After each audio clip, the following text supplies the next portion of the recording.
Eu penso que esta última reflexão foi, para mim, até agora, a mais afetiva e também pessoal, porque ela toca na experiência do pecado e também na experiência da graça.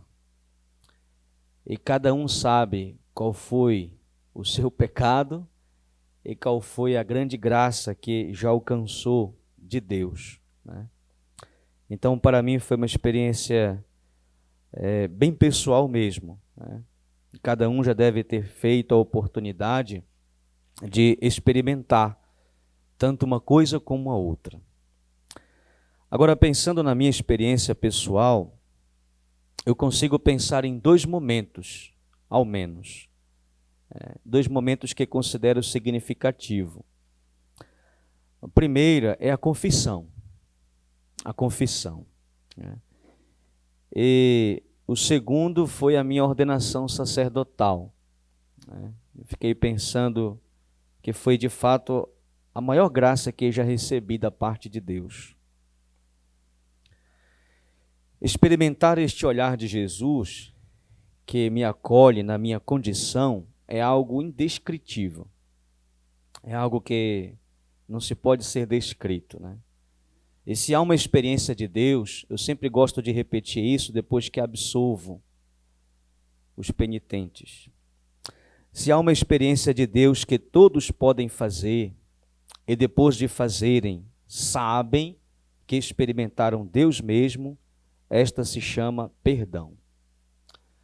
E para mim o perdão é a maior expressão da graça de Deus, porque perdoar é uma graça. Ser perdoado é receber uma graça.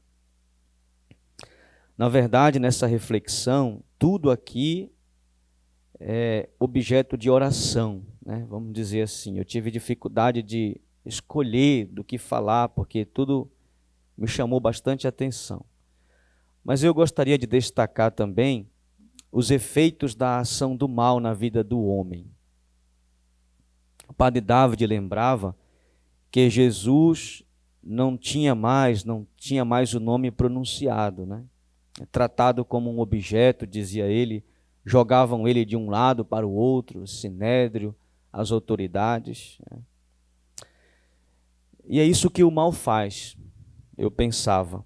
O mal despersonaliza, objetifica, turva a identidade da pessoa, tira a dignidade, né? É isto que o mal faz. Eu pensava que estamos falando do espetáculo da cruz, estamos falando da paixão de Jesus, e ao que parece, começa aqui Jesus a assumir de verdade os efeitos e as consequências do pecado em nós, né? Nele mesmo, né? Já sofrendo e experimentando a despersonalização, a objetificação, a perda da sua dignidade, né? E tudo só vai se agravar. Nós vamos ver agora, né? O sinédrio, depois começa a sua paixão, tudo vai se agravando. Quer dizer, a ação do mal é sempre mais danosa, né? É sempre agressivo o mal. Então, eu pensava nisso. Outro ponto que destaco também é que tipo de Jesus eu conheço. Foi uma pergunta que o padre David deixou, né? Uma das perguntas. Que tipo de Jesus eu conheço? Eu pensava que a experiência com Jesus não pode se dar sem que alguém tenha sido olhado por ele mesmo, como foi o caso de Pedro. Não se pode reunir características dele e achar que o conhecemos. Foi isso que talvez fez Pedro em algum momento, né? E é isso que às vezes também eu sou tentado a fazer. Eu estudei alguma coisa, sei alguma coisa sobre ele, li alguma coisa, e tenho a minha experiência pessoal de vida, e em todas elas não posso dizer que não se conhece ele, se conhece sim. Mas o que não se pode fazer é reunir características isoladas da pessoa de Jesus. Toda vez que eu fiz isso, eu penso que me afastei da identidade dele. né, da verdadeira fisionomia dele. Pedro até respondeu bem lá, né, na última vez: tu és o Cristo, o Filho do Deus vivo. É preciso mergulhar no mistério da sua pessoa e deixar-se olhar por ele. Eu acho que a palavra é a fonte mais segura para isso, né? Porque é beber da fonte primeira da igreja, né? Beber dos santos padres. Evitar as imagens que mais se afeiçoam ao meu jeito de conceber Jesus. Então, eu penso que talvez isso afaste o perigo, né, de conhecê-lo, mas turvar a sua pessoa, a sua identidade, né? Evitar as imagens dele que mais me afeiçoam ao meu jeito de concebê-lo. Certamente o que aconteceu com Pedro, talvez, né? Afeiçoou-se demais àquela definição primeira que havia respondido corretamente, esqueceu-se que ele não se encerra, né, num conceito, numa definição, né? É o Cristo, Filho de Deus. Quem pode defini-lo, né? Acho que é isso.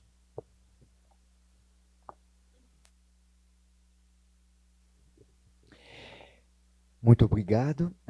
De fato, como o Padre Giovanni acabou de falar, começa agora Jesus a carregar o nosso pecado, as consequências. E justamente ele começa a se tornar um objeto, uma coisa jogada de um lado para o outro. E agora vamos continuando, aprofundando sempre mais neste espetáculo que agora está começando. Reparem também que Jesus agora está mesmo sozinho. Os apóstolos todos, até Pedro, que tinha seguido Jesus até a casa do sumo sacerdote, até ele sumiu, fugiu, e agora Jesus está mesmo sozinho. Então vamos acompanhando a leitura. O capítulo 22, são os últimos versículos a partir do versículo 63.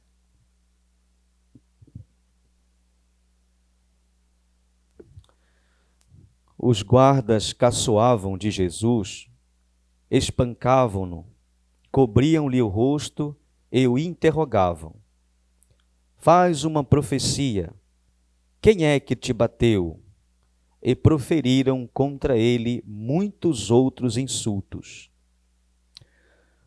Quando se fez dia, reuniu-se o conselho dos anciãos do povo, chefes dos sacerdotes e escribas, e levaram-no para o sinédrio, dizendo: se tu és o Cristo, dize-nos. Ele respondeu: se eu vos disser, não acreditareis, e se eu vos interrogar, não respondereis. Mas doravante o Filho do Homem estará sentado à direita do poder de Deus. Todos então disseram: és, portanto, o Filho de Deus? Ele lhes declarou: vós o dizeis, eu sou. Replicaram: que necessidade temos ainda de testemunho? Nós o vimos de sua própria boca.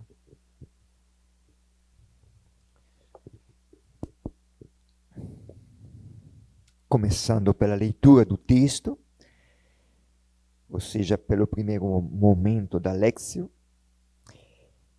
vamos ver as palavras, os detalhes do texto. Os guardas caçoavam de Jesus, espancavam-no, cobriam-lhe o rosto e o interrogavam. Mais uma vez, vemos que Jesus é tratado que nem uma coisa, um objeto. Espancavam-no, cobriam-lhe o rosto, o interrogavam. Reduzido a uma coisa. E Jesus foi preso, mas até agora ele não foi condenado. Ainda não houve um processo. Mas mesmo assim, já os soldados, os guardas, estão espancando Jesus. Não houve um processo. Pelo menos eles não sabiam se Jesus tivesse feito alguma coisa, sido condenado, mas mesmo assim, eles já espancam Jesus. Há muita maldade aqui. Talvez até prazer em fazer o que eles estão fazendo. Aquele prazer que, às vezes, nós percebemos quando uma pessoa famosa fracassa. Jesus era famoso, temido pelas autoridades, considerado um mestre pelo povo, respeitado, uma pessoa importante. Mas agora está sozinho, entregue às mãos dos guardas. E acontece o que acontece às vezes quando uma pessoa que todo mundo considera importante, de repente fracassa. E os outros parecem que têm a liberdade de desprezá-la, com maldade, como se fosse responsável por um crime horrível ou culpada por tudo. Mas aqui nós não sabemos, eles não sabem, mas essa maldade é muito forte aqui. Inclusive, reparem o tempo do verbo, é um imperfeito. Ou seja, caçoavam, espancavam, cobriam o rosto, interrogavam. Não é caçoaram, cobriram, espancaram. Não é uma ação, não é uma vez. Espancavam, continuavam espancando. Caçoavam, continuavam caçoando. É uma ação repetida. Talvez durasse a noite toda, porque ainda é noite. Então, há muita maldade gratuita aqui. E reparem também o verbo cobriam-lhe o rosto e o interrogavam. A sensação é que eles estejam brincando com Jesus. Como se Jesus fosse um brinquedo nas mãos deles. Cobriam o rosto, dizendo, faze uma profecia. Todos consideravam Jesus um profeta. Bom, bora ver. Se tu és um profeta, cobria no rosto e agora adivinha. Adivinha, parece uma brincadeira. Cobria no rosto, batia nele, adivinha. Para entender, eu tentei imaginar a situação assim, porque parece uma brincadeira, tem que adivinhar, encobrir no rosto. Eu pensei naquela brincadeira das crianças, a pata cega. A pata cega. Você pega uma criança, vela uma criança, e depois ela tem que procurar as pessoas, as cegas. Então imagine a situação. Jesus desse jeito, cobria no rosto, adivinha, batendo nele. Ele lá que tenta se virar, tentar adivinhar. Será que Jesus é um profeta? Bom, então adivinha. Na verdade, o que é ser profeta? O profeta não é um vidente. O profeta não é um adivinho. Ou seja, o profeta não é uma pessoa que adivinha numa brincadeira. O profeta é aquela pessoa que sabe reconhecer a presença do Senhor. Os profetas na Bíblia, em Israel, são aquelas pessoas que sabem reconhecer a presença do Senhor e sabem apontar para todo mundo. Fala na palavra de Deus. E aqui, deste ponto de vista, de fato, se realiza uma profecia. Em que sentido se realiza uma profecia? Porque aqui agora se revela onde Jesus está presente. Nesse homem que não tem mais nome, despersonalizado, sem identidade, sem voz, que todo mundo brinca com ele, né? Acha graça, espanca nele. Nesse homem que não tem mais rosto, o Evangelho está revelando que Deus está presente. O Senhor está presente. Se quiser ver o rosto de Deus, Ele está presente, Ele se esconde atrás dos rostos das pessoas que não têm mais rosto. Para eles é uma brincadeira, é profeta, será que é um profeta? Adivinha. Mas para o Evangelho, para aqueles que leem o Evangelho com os olhos da fé, essa brincadeira, essa profecia é uma revelação, porque nos revela onde é que nós podemos reconhecer, onde é que nós somos chamados a reconhecer a presença do Senhor, o seu rosto, nos homens que não têm mais rosto, nos homens que não têm mais voz, nos homens que não têm mais identidade, nos homens que são jogados para cá e para lá, que parecem um brinquedo nas mãos dos violentos. Aí nós somos chamados, o Evangelho nos chama a reconhecer a presença do Senhor. A expressão encobrir-lhe o rosto chama também a atenção porque nós acabamos de ver que Simão Pedro viu o rosto de Jesus. Jesus fixou o olhar nele, aquele olhar cheio de amor, que olhava para dentro e no mesmo tempo transmitia esse amor a Pedro, que estava se sentindo perdido. Só que esses homens estão encobrindo o rosto de Jesus. Eles estão se privando da possibilidade de experimentar a misericórdia de Jesus. Encobrir o rosto significa também isso. Se privar da possibilidade de olhar para Jesus, se privar da possibilidade de permitir que Jesus olhe para eles. Só olhando para Jesus, para este rosto, eu posso deixar que ele olhe para mim, com aquele amor que nós vimos.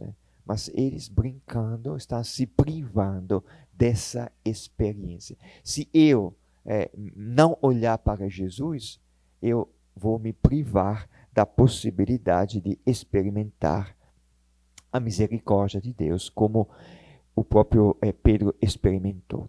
Então, este trecho, esses poucos versículos, são importantíssimos porque são uma revelação. Revelam o rosto de Jesus. Onde é que nós podemos ver ainda hoje Jesus? No rosto das pessoas que não têm mais rosto. Nesse sentido, interessante também destacar que Jesus não, quando interrogado, quem te bateu? Jesus não respondeu. Do mesmo jeito que na última ceia, Jesus anunciou o traidor, mas não disse o nome.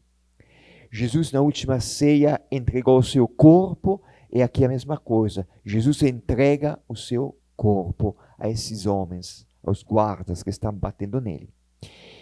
Aqui é importante, é interessante pelo menos ler o texto à luz da profecia de Isaías.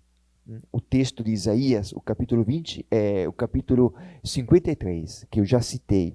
Porque Isaías, no capítulo 53, fala o seguinte, do Messias, do servo de Yahvé. Isaías fala o servo de Yahvé, desprezado, abandonado pelos homens, como pessoa de quem todos escondem o rosto. Cordeiro, ovelha que permanece, muda na presença dos tosqueadores. Ele não abriu a boca.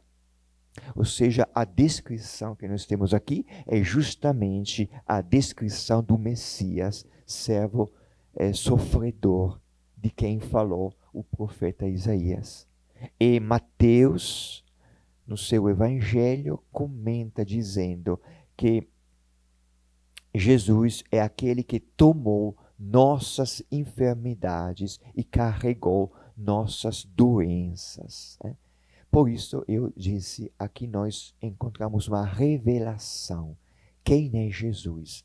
É o servo sofredor, é o Messias que carrega as nossas iniquidades, as nossas doenças, os nossos pecados, que ficou mudo, calado, né, diante dos que o espancavam. Tudo isso aconteceu na noite. E agora, quando se fez dia, se reuniu o conselho dos anciãos do povo, os chefes, os sacerdotes, escribas, levaram-no. Estão vendo? É sempre um objeto, uma coisa, um pronome, não tem nome. Levaram-no para o sinédrio. O sinédrio é o tribunal dos judeus. Então agora é o processo. Na verdade, no Evangelho segundo Lucas, o que acontece no sinédrio não é mesmo um processo. Porque aqui nós não encontramos falsas testemunhas que falam mentiras, como encontramos em Mateus, em Marcos. Aqui é mais um diálogo. É o último encontro entre Jesus e as autoridades judaicas. Jesus foi levado para lá, dizendo, ou seja, os chefes, os sacerdotes, escribas, dizendo, se tu és o Cristo, dize-nos. Essa pergunta é uma pergunta que é também uma armadilha. Por que é uma armadilha? Porque na época de Jesus, o Cristo, ou seja, o Messias que todos esperavam, era o Messias político. O Messias que ia libertar o povo dos romanos. Então, eles estão perguntando, se tu és o Cristo, se tu és o Messias, ou seja, se tu és aquele que ia libertar o povo dos romanos, dize-nos. É uma armadilha essa pergunta, porque, respondendo que sim, eles podiam entregar Jesus às autoridades romanas. Porque Jesus ia ser visto como o Messias, como rei. Então, uma ameaça para os romanos.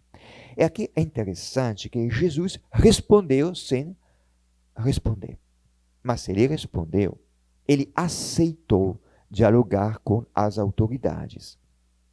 Respondeu, se eu vos disser, não acreditareis. Jesus percebeu que eles já estavam esperando uma resposta só para acusá-lo. Então o que adianta responder? Vocês já decidiram qual é a resposta. E se eu vos interrogar, não respondereis. Então Jesus desmascara o jogo deles. Mas, mesmo assim, Jesus aceita continuar a conversa.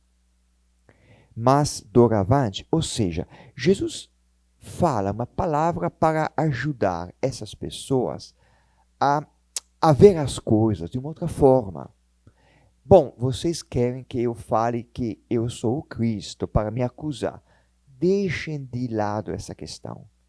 Escutem o que eu tenho a dizer.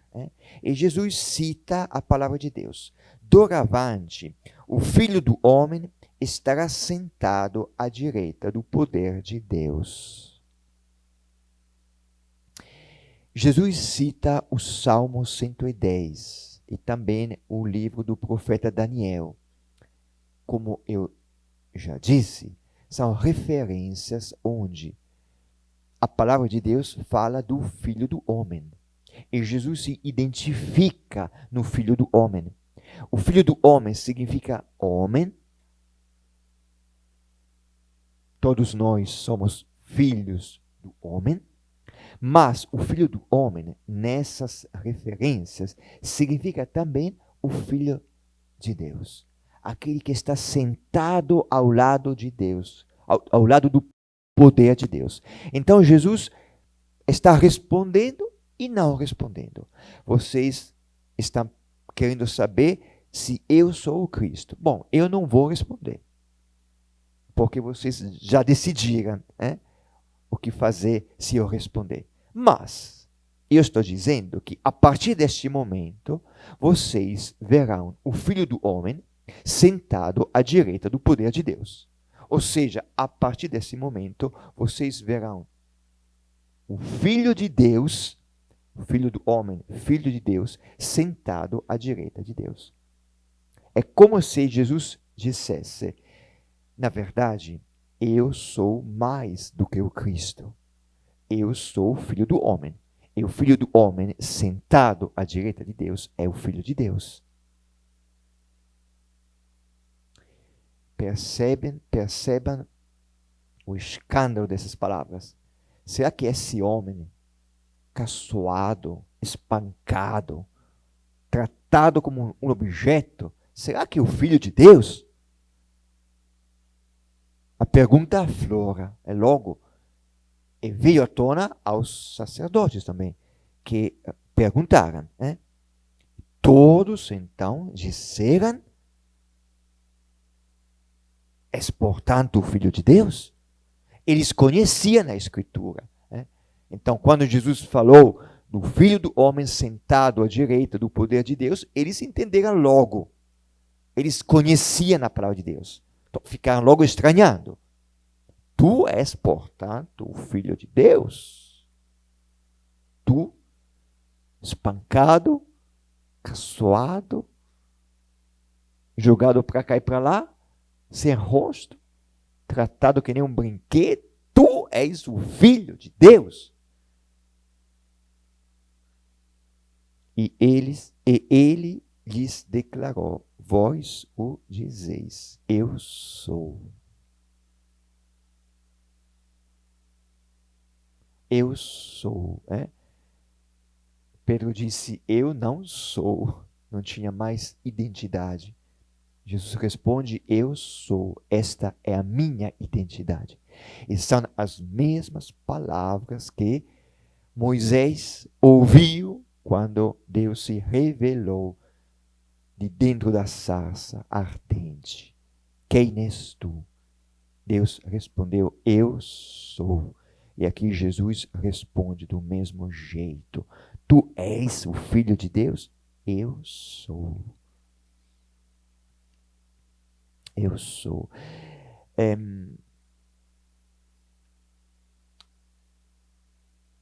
É triste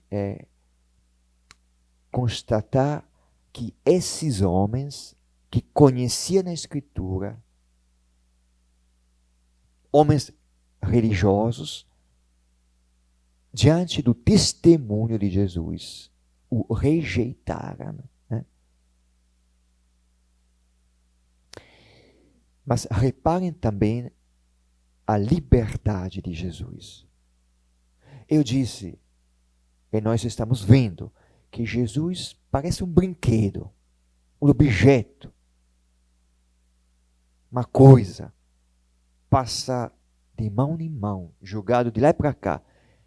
Mas, na verdade, aqui nós percebemos que o que está acontecendo não está acontecendo por acaso ou simplesmente porque os homens estão levando Jesus de cá para lá. Mas o que está acontecendo porque Jesus escolheu ser fiel ao Pai, cumprir a vontade do Pai. E porque aqui Jesus está agindo como protagonista. Porque Jesus, nós vimos, respondeu, interrogou. Ele não ficou calado aqui. Jesus está conduzindo a conversa. Jesus está se revelando. Eu sou o Cristo, o Filho do homem, o Filho de Deus. Jesus aqui está agindo como protagonista.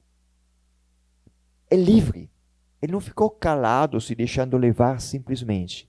O que está acontecendo? Está acontecendo porque ele escolheu cumprir a vontade do Pai. E a vontade do Pai é amar, ser fiel ao desígnio de Deus, levar o Evangelho até o fim, ir em busca dos homens pecadores, dos irmãos que se perderam até o fim. Então é importante perceber isso. Porque, por um lado, eu já falei hoje, por um lado, sim, é verdade, Jesus foi entregue. Por outro lado, ele se entregou. Por um lado, os homens o entregam. Por outro lado, ele mesmo se entregou nas mãos do Pai, e o Pai o entregou às mãos dos homens, e ele se entregou às mãos desses homens também. O que acontece não é simplesmente o fruto do ódio dos homens. Jesus não é simplesmente vítima do que aconteceu. Jesus é protagonista de uma história de amor que ele escolheu viver. Ele é o protagonista de uma história de amor que ele escolheu viver. Porque ninguém tirou dele a liberdade de amar. E se nós pararmos para pensar, nós percebemos que ninguém jamais pode tirar de nós essa liberdade. Você pode tirar tudo de mim, o que eu tenho, as coisas. Você pode me colocar até numa prisão, tirar a minha liberdade. Mas você não pode tirar de mim a liberdade de amar. Essa liberdade jamais ninguém pode tirar de mim. Então Jesus, por isso eu falei, não é a vítima de uma história que infelizmente não deu certo. Não é uma vítima do ódio desses homens malvados que espancaram. Não, Jesus é o protagonista de uma história de amor que ele escolheu viver. E aqui dá para perceber. E deste jeito, Jesus ensina para nós. Depois de experimentarmos como Pedro o seu amor, nós também poderemos ser os protagonistas de uma história de amor, que envolverá, contagiará as pessoas ao nosso redor também. Então, esse é o nosso texto. Agora, eu gostaria de destacar, passando para a meditação, gostaria de destacar 2 pontos. O primeiro ponto, dando continuidade com aquilo que eu estava falando, é justamente o protagonismo de Jesus, a identidade de Jesus. Porque nós sabemos que no Evangelho, Jesus sempre escondeu a sua identidade. Quando os homens o reconheciam como Cristo, ele disfarçava. Quando os demônios o reconheciam como Filho de Deus, Jesus mandava calar os demônios. Quando Pedro disse, tu és o Cristo, sim, porém Jesus logo falou de si como o Filho do homem. Agora, neste trecho, Jesus aceita falar de si como o Cristo, como o Filho do homem e até como o Filho de Deus. Por quê? Porque agora Jesus aceita. Porque antes, sempre, era possível mal entender Jesus. Ou seja, como o Padre Giovanni começou hoje, é possível falar, tu és o Cristo, mas tem uma minha ideia de Cristo. Tu és o Filho do homem. Muito bem, mas tem uma minha ideia. Tu és o Filho de Deus. Perfeito, mas o Filho de Deus que eu penso, que está na minha cabeça. E qual é o Cristo que todo mundo pensa? Qual é o Filho de Deus que todo mundo pensa? Ah, claro, é aquele Cristo que fazia milagres. Aquele Filho de Deus que expulsava os demônios, curava os doentes, multiplicava os pães e os peixes. Mas agora, diante desse homem sem rosto, espancado, despersonalizado, caçoado, todo mundo achou graça dele. Agora Jesus fala, não tem mais a preocupação de ser mal entendido. Esse é o Filho de Deus. Isso assusta. Só olhando para Jesus nós reconhecemos a Deus. No Evangelho segundo João, o evangelista deixa claro desde o começo: Deus ninguém nunca ouviu, só Jesus o revelou. E revelou esse Deus. Né? Um Deus totalmente diferente da nossa imaginação, das nossas ideias. Não foi por acaso que Jesus foi condenado por blasfêmia, ou seja, ofensa a Deus. É porque se eu penso em Deus como um Deus todo-poderoso, o Deus dos milagres, o Deus que, meu Deus, eu vou dizer que esse Jesus é o Filho de Deus? É blasfêmia. Como é que você se arrisca? Que ousadia é essa? Dizer que um homem desse é o Filho de Deus.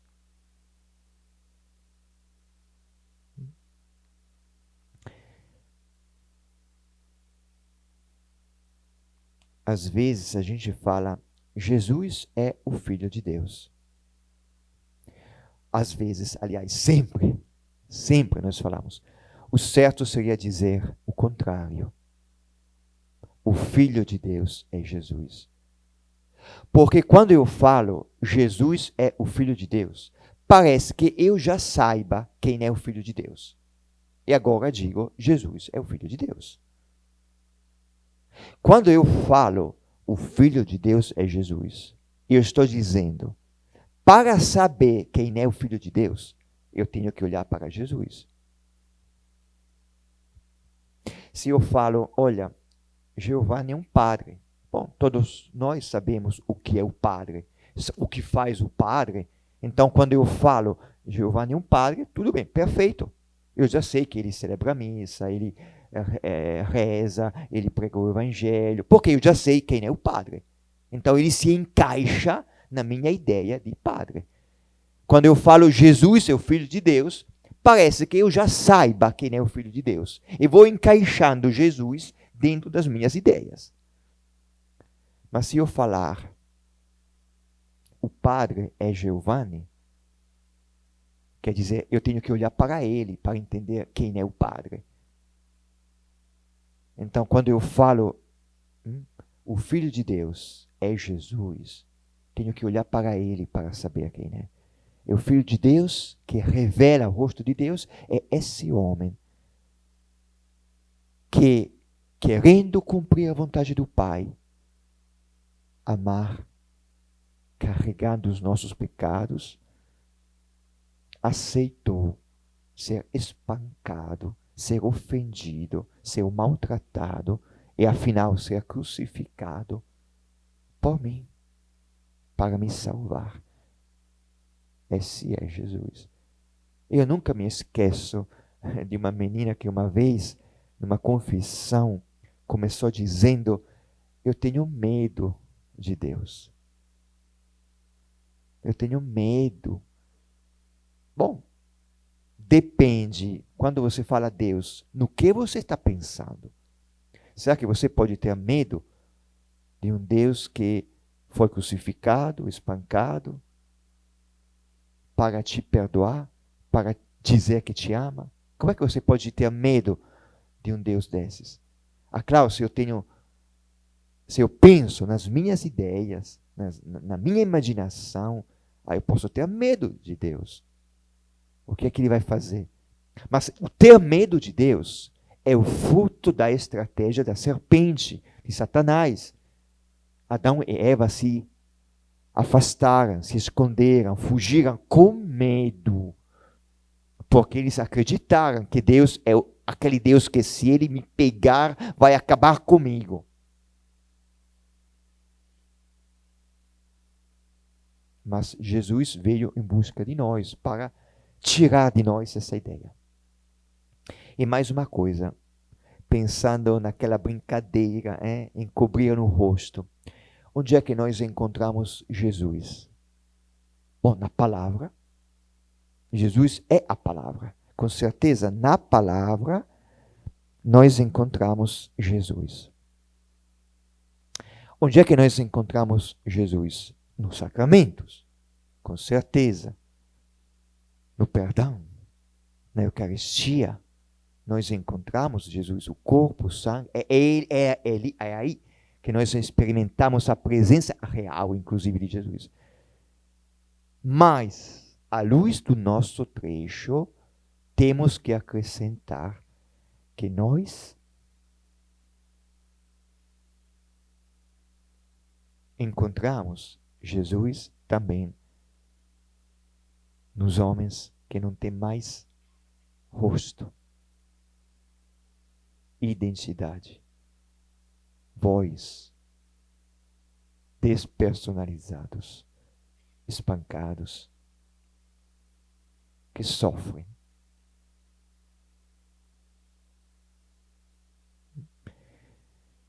No Evangelho segundo Mateus, há uma página que sempre mexeu comigo, aquele capítulo 25, que justamente começa dizendo: o Filho do Homem julgará todas as nações, e dirá o quê? Vinde, benditos do meu Pai, porque eu estava com fome, com sede, nu, estrangeiro, doente, e vocês me deram de comer, de beber, me vestiram, visitaram, acolheram. Mas quando? Não importa saber quando. Importa o fato de que, fazendo o que fala a parábola, ou seja, dando comida, bebida, acolhendo, visitando, o que importa é que vocês o fizestes. Vós o fizestes a mim. É aí que nós encontramos Jesus. Eu não sei, mas no geral, pensando na igreja, na Itália e aqui no Brasil, é a minha impressão, desculpem, não sei se eu interpreto, mas nós, como posso dizer, nós reconhecemos com mais facilidade Jesus na Eucaristia do que nos pobres, do que nos homens que não têm nada.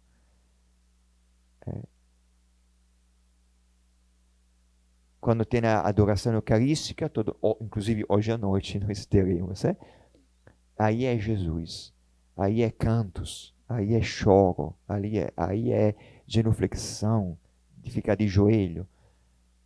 Mas nos pobres, espancados, que nem Jesus aqui, nós temos dificuldade de reconhecer Jesus. Como Pedro, nós dizemos: eu não conheço. Esse Jesus eu não conheço. Eu conheço o Jesus eucarístico. Mas esse Jesus aqui, que está sofrendo, eu não conheço. Não sei quem é.